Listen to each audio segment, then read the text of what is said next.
Carter in Manchester, New Hampshire. Great to have you on the program. Hi.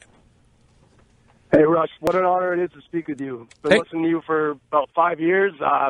Been sitting in the back of my dad's car from as long as I know, listening to you and hearing your voice, and just what an honor.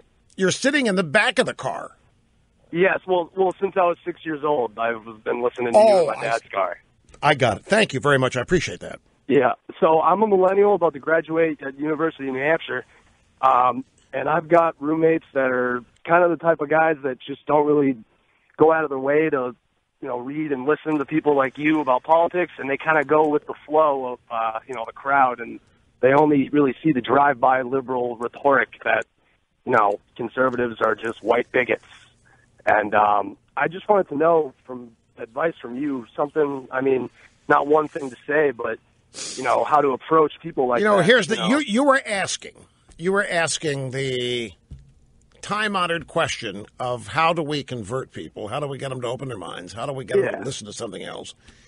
And for as many different questions, there are as many different suggestions, solutions, or what have you. What I have found is what doesn't work. You're not going to succeed by getting in their face and telling them they're wrong. You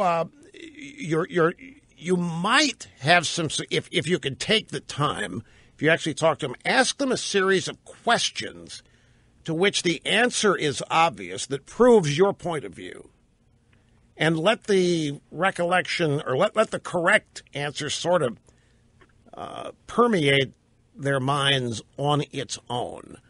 And that could be fun to do. It's you're in a conversation with these guys and they're off on these tangents that right-wingers or bigots or racists.